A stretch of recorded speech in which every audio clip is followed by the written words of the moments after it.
All right, there we are. Hey, Gavin, how are you? Good. How are you doing? Good, good. Let me get this sorted out. Well, welcome to FBN's Instagram Live. We're here with Gavin Spoor in Martinsburg, Missouri. So, Gavin, tell me, where are you right now? You look like you're in the truck, just Yeah, coming out of I'm the ready. field. So, what's going on? I'm on lunch break right now. I'm south of my main farm spraying some soybeans. I pulled under a tree and I've got air conditioning in my pickup, so it's a good spot. That sounds pretty good. What's the weather like in Missouri right now? Is it pretty hot? Well, it's perfect. It's not terribly hot. It's a lot better than it was last month. Mid 80s, sunshine, little bit of wind, and perfect spraying conditions. Awesome. Awesome. Well, so welcome everyone to Instagram Live on FBN's Instagram channel. I'm Charles Barron with FBN, and with me here is Gavin Spoor.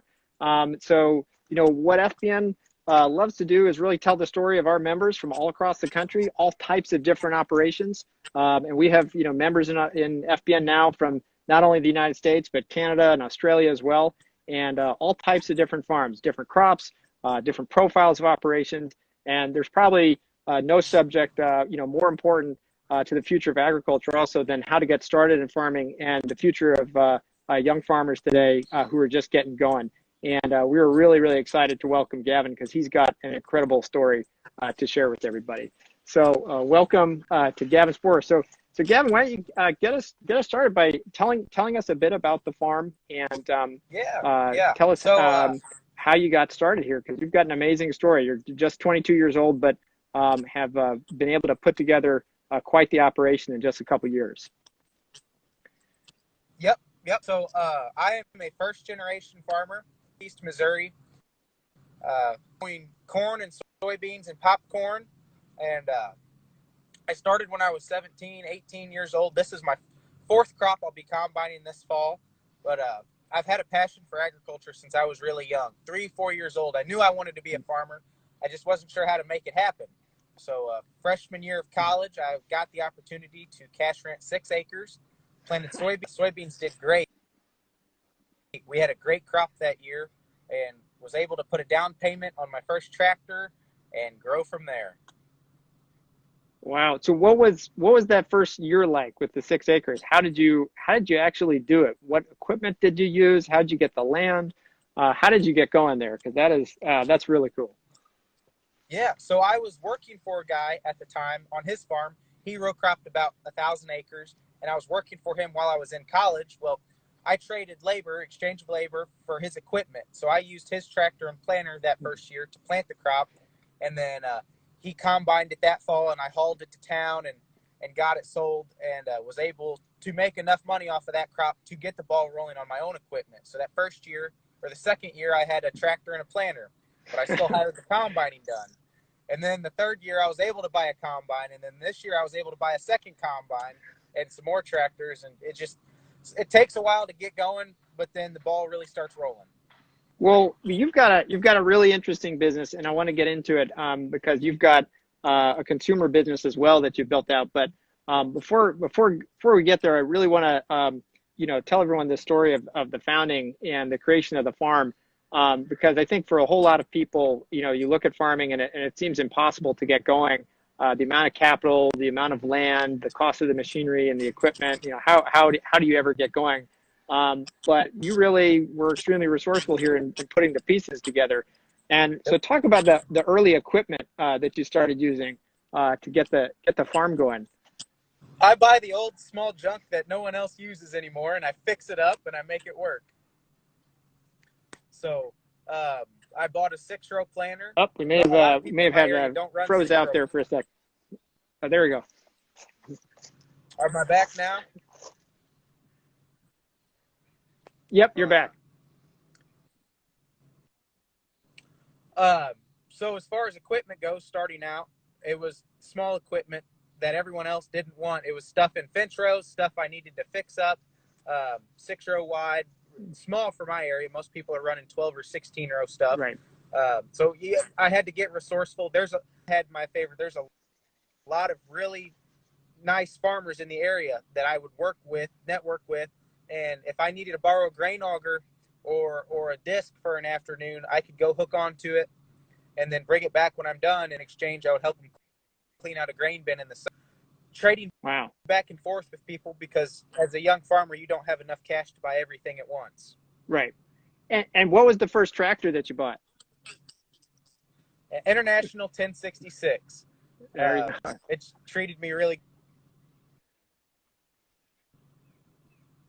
Yeah, so you don't, I mean, I think, for everybody, you don't need to get the latest and the greatest to use that as a reason that you can't farm. You can get going. The amazing thing about farm equipment also is just how long it lasts. You have tractors out there from the 40s and 50s still in work duty on farms all over the country, and you really, demonstrate that. And then how'd you get to the planter and then eventually the combine equipment? You started with, bringing on. Or working with the farmer that you were working with there, and he was doing the combining for you, and then eventually got to your own combine. Yep. Yeah. I'm really glad I've got my own combine now, because I can get my crop out when I need to instead of waiting till last whenever someone else is available. But those things are expensive. So working through, I was able to buy a semi, and now I've got two semis, and being able to haul my own crop now instead of hiring someone else to haul it. But it takes a long time to Right. get those things. So, But it's just one piece at a time. You've been building it up, and I think you went from yep. 6 acres and now you're managing a few hundred, which is really an incredible growth here in the last. In just you said this is your fourth year, right? Yeah, this will be my fourth harvest. I never would have imagined out of college that I would be at where I'm at now, but just starting 4 years ago, kind of blows my mind too, and I'm the one doing it every day. What would your advice be to folks interested in getting going in farming or in college, or kind of coming at it the way you did in terms of either not having land, not having equipment, and just wanting to farm? What would you tell people who want to get started? What were some of the things that were most helpful to you as you got going? You have to have a path. Crop prices are not the greatest right now. It's pretty tight. So if you don't love it and want to do it every day, farming's probably not for you. But if you do have a passion for it, work with your neighbors. There's a lot of older farmers, kids on the farm, and they're going to be retiring in the next decade, and that somewhere. So get really good at crunching your numbers. Get really good at buying your inputs, your seed and fertilizer. Get a good banker. You got to have a good banker that works with you. Well, we hope to be able to help you out there as well, Gavin. So, and FBN's launched a whole new line of farmland financing and refinancing options as well. And I think young farmers can really take advantage of it. But okay, now I really want to talk about your popcorn business. So you've, obviously you're growing commodities in corn and beans, and you were telling me before, some winter wheat. You're experimenting with sunflowers, and so talk about the crops you're growing, and then how did you build up Spoor Farms, the consumer brand that you now have selling direct on popcorn? Yeah. So the second year that I started farming, I was at like Oh, looks 15 like we got of that. a little internet connection. Hey, Gavin, can you? I can hear you. Can you still hear me? Yeah, you're frozen, but I can hear your voice. We can hear you. Do you have me back? Got me? I get a better connection here. Yep. Okay. All right. We got you. Okay. Up. We're a little frozen out now. So, dang internet. That's rural broadband. That's the problem with rural broadband. So, okay. So you're just saying you had that 120 acres when you got started there. Yeah, the second year I was farming, I had 120 acres, and 15 of that was popcorn. So normally about 10% of my farm is planted to popcorn. This year I've got about 40 acres.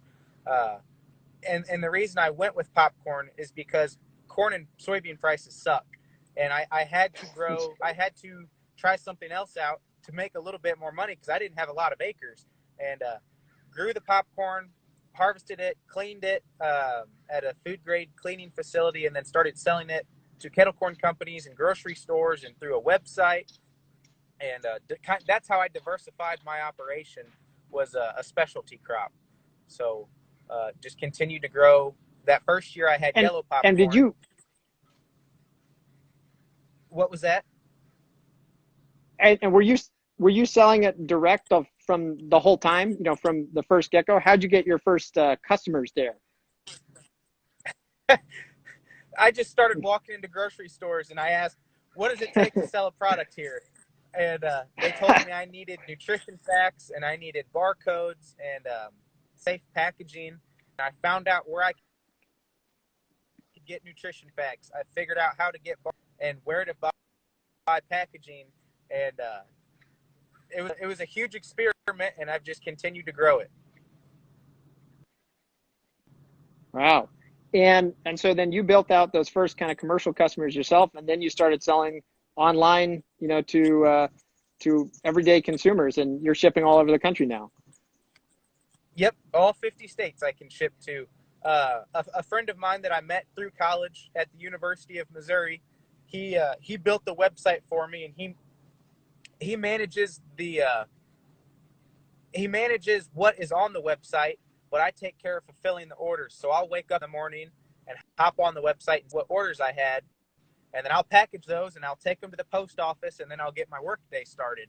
But whenever we get a new product or we want to change a page, I get a hold of him, and he takes care of making the website changes. And so you were telling me earlier that one of the things with popcorn is that you get your inventory at the end of the year after you've harvested, and then you're selling until it's sold out. And I know you're already sold out of a lot of products. So how do you manage that? And what can people get year round, or which products go the fastest for you?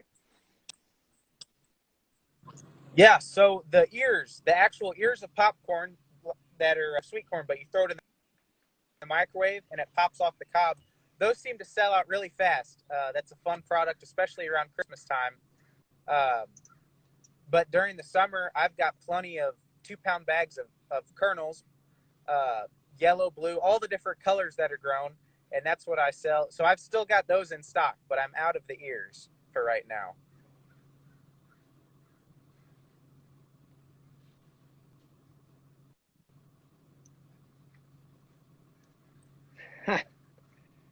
And you do all the Are packaging you yourself? back? Yeah. So I The ears, send it back. have to be like vacuum wrapped. Oh, I'm back. I can hear you. Yeah. I vacuum seal all the cobs. We put them in the oven at first, and we get them hot enough to kill anything that might be on the cob, but not hot enough that it would pop. So it's a balancing act, getting that temperature right. So we sterilize them, and then we vacuum seal them. The whole kernels, like what comes out of a combine, we send that by semi-load to Kansas, and it gets cleaned there in a food-grade cleaning facility and then shipped back to Missouri. We put that into 50 pounds and send it out that way. That's great. And then so tell us about how you've gotten it out there to people. I mean, you've started your Instagram channel, and you've got a lot of followers all over the world probably. And are they buying from you direct off Instagram? And how's that been going? So I've got a link on my Instagram page that will send them to the website. But here recently, it's been TikTok, the TikTok app. That's where I'm getting all of my new followers from. I try to make it educational. Since no one's in school, I try to make 30-second clips about what's going on in the field, why a certain thing, why a popcorn crop grows this way, what corns are, and just little educational tidbits, and I post those, and people come and order through that also. Oh, that's great. That's great. And what would you tell people who are wanting to, maybe they've got a farm and they're wanting to start some form of consumer direct? Last week we had Jacqueline Leffler on, and she was doing beef, and she had started a consumer direct program for beef. She was finding people through Facebook. Social media has changed farming because now everyone's got a platform you can market. Is it TikTok? Where would you recommend people start if they want to start selling? Yep. I would say social media. You cannot get that much marketing for free. Instagram's free. TikTok's free. Facebook is free. Utilize those. Get good at connecting with the consumer, and then have a product and make sure it's grown to the best of your ability, and make sure it's in the right packaging. Talk to local health departments. Make sure you check all the boxes of what you have to do to be legal, and then just provide a good product that people want to consume, and tell a story behind it. That's a big thing on at my farm. any point of What was that? I caught half of that. Yeah, people really get to know you, and they get to know where it comes from, and they can see what you're doing every day and how you care for it. Oh, I think that's been huge. our airwaves are crossing. Oh no. Go ahead. Go ahead. You go. That's been huge on my farm, is telling the story behind the product. So there's a lot of really good popcorn out there. It all tastes good. What I try to do is tell the story behind it. So I take videos constantly of it growing, why I'm doing things a certain way on my farm. It's not like mine any better. And I add value to that product by telling the story about where it comes from, because not everyone has the ability to go live on a farm or grow their own food. And I can be the voice for them, and kind of let them experience that and come along on the journey as it grows. So that's where I add my value at.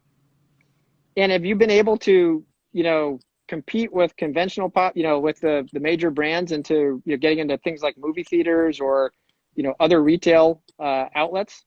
Yeah. So movie theaters are really hard to get into right now because COVID has half of them shut down. Right. But grocery stores, I've gotten into like 15 grocery stores, and that's going really well because everyone was stuck at home on lockdown, watching Netflix and eating popcorn. So grocery stores couldn't keep it. Earlier this spring, it was wild. You'd no sooner get them restocked than you'd have to go take them more, because they were selling so much of it. So that's been good. Right. That's great. Yeah. Well, how has COVID impacted your how has COVID impacted you otherwise? As it what have been the biggest changes on the farm otherwise? So out on the farm, I don't see people every day. I can go a day or two without seeing anyone. So on the farm, it hasn't impacted me so much. But selling my product, it definitely has. Delivering to grocery stores, trying to get into new grocery stores. They're not always looking for new products right now because they're trying to keep their current stuff in stock. Whenever everything was flying off the shelf, it was pretty hectic this spring. So it's starting to go back to normal slowly, and get better there. Great. What are your plans for the future? What are you thinking about in terms of new businesses or products? How are you thinking about building from here? Well, if I could add an employee or two, because it's getting hard to do everything on my own. But just continue to grow. I'd like to get into more grocery stores, do more wholesaling to kettle corn companies and movie theaters. Been in talks with a couple companies overseas about sending shipping to different countries of popcorn, and then growing the farm operation if it's profitable. Picking up acres if they come available, maybe do some more custom spraying, just trying to find my niche in the market. And you were telling me before, your farm is spread across 40 miles or more, right? And so it is, as you get going, it's not been, it's not straightforward, right? The land's not all contiguous. And how have you managed that? And Yep. how'd you set everyone's expectations when they get going, how they pick up land and how you approach it? So all of the ground I've picked up, almost all of the ground has been through social media of some sort. The first farm I ever rented was through Craigslist. I made a Craigslist ad and said, I'm a young farmer looking for ground. If you've got anything, I would be interested in it, and picked up 40 acres like that. I Wow. got some ground rented through Facebook. I just made a Facebook ad, said I'm a young farmer looking for an opportunity. I would like and kind of get back to Martinsburg, but ground's hard to come by, so I'm pretty stretched out trying to just pick up what I can.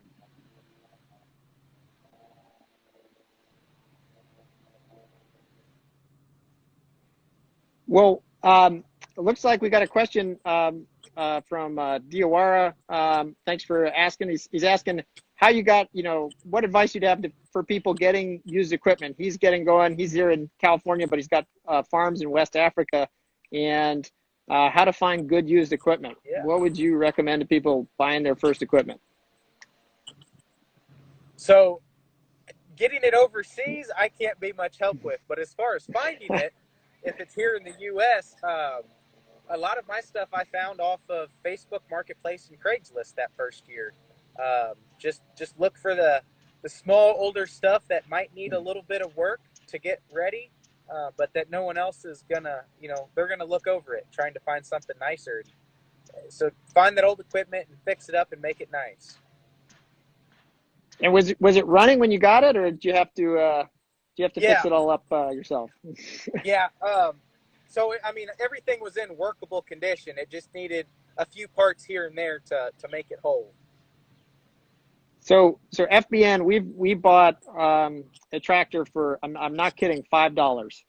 We got a 1954 Super C, Farmall Super C. We hauled it out of a Yeah. restaurant, in front of a restaurant, at a big decoration for many years, and it's been a restoration project for us. You can do a little better Cool. than $5 because this is a couple years a project in terms. This is a total rebuild that we've got to do here, but Yeah. if you can pay a little more than $5, you can get a tractor that is serviceable. All right, looks like we've got Bruno from Brazil. Thanks for the comment. So we've got farmers from all over here joining. Yeah. Well, yeah, please, everyone, ask. Feel free to throw any questions for Gavin in the comment box there. We'll take them. We'll have a few more minutes here. Yeah. But yeah, please. Well, Gavin, what in terms, we talked about sort of how COVID had, in a sense, it had really helped drive the popcorn business, and I think it's driving consumer businesses all across the board, because people are realizing that the normal food supply chain is fragile, and that they maybe can't get what they want all the time at the grocery store, so they need to develop relationships with farmers, and that's causing people to need to find farms in new ways, and I think it's a huge opportunity for farmers because it Yep. can put you closer to the consumer and capture a lot more income as well. So we certainly want to help growers manage that, because, as you said, commodity prices are not been great here. They've been low for the last 7 years, and diversifying and finding those unique businesses is really key. So it looks like we've got a Yep. question from Steven. He said Steven's 14. He wants to have a bigger farm when he's older. How should he start when he's 14? Can you start farming when you're The 14? I biggest guess tip, you can. the biggest say is get really good at crunching your numbers. So farming is a business. A lot of money goes in, and hopefully a lot of money comes back out. But you have to learn how to manage that. Most farms now are multi-million-dollar businesses. They handle a lot of cash every year. So get good. Um, Develop a relationship with an accountant.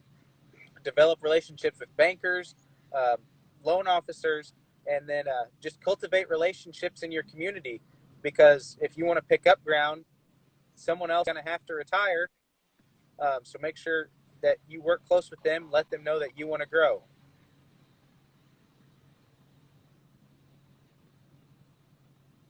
So, and you can get started by just starting to work with a farmer, as you did. First you started Yeah, with yeah, being a farmhand, and then that relationship turned into access to ground and a business relationship as well. And you got to take advantage of that farmer's equipment. And it's really awesome. You know, you can get started with no assets, basically. You just got to be scrappy how you do it. Yeah, and there's some luck involved, but yeah, someone asked earlier, I noticed in the comments here what my TikTok name was. It's super simple. It's just the Popcorn Farmer, at the Popcorn Farmer. Watch some videos on there. Go look me up. And where can people get your popcorn? At spoorfarms.com? Yep, spoorfarms.com. It's SPOOR farms.com. So awesome. Yeah, go check it out this fall. I'll have a lot more available. So I'll have all the products back in stock. That's great. Well, I can't wait to get it because a lot of it was sold out. And, you know, I mean, I like store-bought popcorn too, but I'd love to be getting it from you, Gavin. So, well, with that, thank you, everybody. Thanks for joining us. This is our second Instagram Live, and thanks to Gavin for joining us from a busy day there in the field in Missouri. And we will be back probably next week with another great farm story. And if you have any questions or you want to find Gavin, follow him at his at Spoor Farms on his Instagram, or go to the Popcorn Farmer on TikTok. With that, thanks a lot, Gavin. Thanks for joining us, and good luck to you this year. And we can't wait to try the product.